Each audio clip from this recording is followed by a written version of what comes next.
স্বামীকে যে কিভাবে খুশি করতে হয় সেটা তুই এখনো জানোস না। আমি তোরে কিছু কথা বলি, এই কথাগুলো যদি মাইনে চলতে পারস, তোর স্বামী তোরে খালি ভালোই বাসবে না, সারা জীবন তোর লাগে পাগল হয়ে থাকবো। তোরা ছাড়া আর কিছুই বুঝবো না সে। ক বন্ধু তুই ক, আমি তোর সব কটা কথা মানবো। আমি আমার স্বামী সংসার নিয়ে খুবই কষ্টে আছি, খুবই ঝামেলায় আছি। আমি আমার সংসারে সুখ শান্তি ফিরে পেতে চাই। সকালবেলা তোর স্বামী ঘুমের থেকে ওঠার আগে তুই উঠবি, রান্না বাড়া কইরা গোসল কইরা একদম ফ্রেশ হইয়া, হালকা পাতলা একটু মেকআপ কইরা, শরীরে পারফিউম মাইরা একদম পরিপাটি হয়ে তার সামনে দিয়ে ঘোরাফেরা করবি, যাতে করে সে ঘুম ভাঙ্গে প্রথমে তোরে দেখে, আর দেখে যাতে তার মনটা একবার ভালো হয়ে যায়। তারপরে ও যখন প্রথম চোখ খুলে তাকাইবো ঘুমের থেকে, তুই যদি দেখতে পারস তাহলে তার দিকে তাকায় হালকা একটু মুচকি হাসি দিবি। এটা হচ্ছে 1 নাম্বার, বুঝতে পারলি? আর 2 নাম্বার হচ্ছে তোর স্বামীরে কিভাবে ঘুম থেকে জাগাইলে সে খুশি হয় বা সে মজা পায় সেটা আগে খেয়াল করবি। তারপরে প্রতিদিন তার এভাবে ঘুম ভাঙ্গাই দিবি, তাহলে দেখবি সে তোর প্রতি অনেক খুশি থাকবে। আর তোর স্বামী কোন সময় অফিসে যা, কোন সময় অফিস থেকে আসে সেটা তুই ভালো করে জানোস। সে অফিস থেকে আসার আধা ঘন্টা আগে থেকে তুই একটু হালকা পরিপাটি হয়ে থাকবি।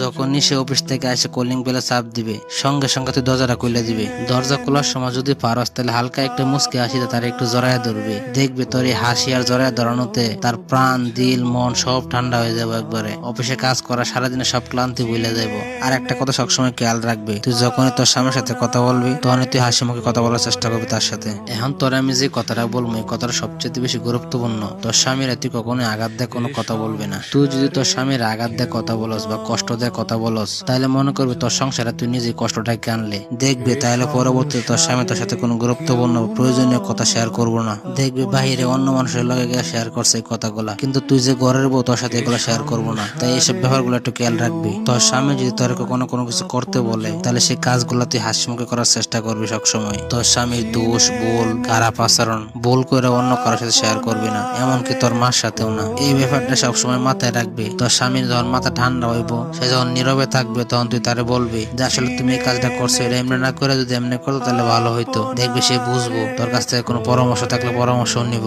তুই তোর স্বামীর অনুমতি ছাড়া কখনো কাউকে টাকা পয়সা বা অন্য কিছু জিনিস ধার দিবি না, এমনকি তোর স্বামীর কথা ছাড়া, অনুমতি ছাড়া বাড়ি থেকে বের হইবি না। এগুলো কিন্তু জঘন্যতম অপরাধ। তোর স্বামীর কোনো কাজ যদি তোর পছন্দ নাও হয়, তোর ইচ্ছার বিরুদ্ধেও যা, তারপরও তুই তার সাথে সাথে তর্ক করবি না। প্রয়োজনে সময়ে ঠান্ডা মাথায় বসে তারে বুঝাইবি, দেখবি সব ঠিক হয়ে যাইব। তোর স্বামী যদি তোর জন্য কোনো কিছু নিয়ে আসে, সেটা যদি তোর পছন্দ নাও হয়, তারপরে তুই তার সামনে এমন একটা ভাব ধরবি যেন তোর কাছে জিনিসটা অনেক পছন্দ হয়েছে, তুই এই জিনিসটার জন্য অনেক অপেক্ষায় ছিলি। তাহলে তোর স্বামী অনেক শান্তি পাইবে, তৃপ্তি পাইবে, তোর উপরে অনেক খুশি হইব, তোর জন্য মন থেকে দোয়া করবো। তোর স্বামী যদি হাসি খুশি আনন্দের মধ্যে থাকে, তাহলে তুই তার সাথে হাসি খুশি ভাবে কথা বলবি এবং প্রশ্ন করবি। আর তোর স্বামীর যদি মন খারাপ থাকে কোনো কারণে, তাহলে তুইও তার সাথে নরম ভাবে বৈশা আস্তে করে সে কথাগুলো জানার চেষ্টা করবি। যদি তুই নরম সুরে কথা বলে, দেখবি তোর সাথে সবকিছু শেয়ার করবো। তুই ভুল করে তোর স্বামীর সাথে এসব আচরণ